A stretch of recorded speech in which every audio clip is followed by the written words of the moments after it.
1984年5月20日，准备几啊档的公共电视节目正式开播。公共电视创办的目的，是在协助观众拓展视野、开阔胸襟。 公共电视节目起初是征用老三台节目时段播出，一直到1988年才独立建台。到今嘛，由安不断为台湾社会带来优质的节目内容，充实国民精神生活。2000年5月20日，第10任总统就职典礼，民进党陈水扁宣誓就职，结束国民党在台湾55党的执政。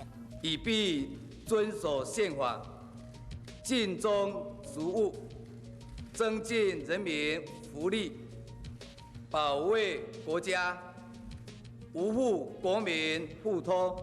这是台湾第一次政党轮替、政权和平转移，是我国民主化重要的里程碑。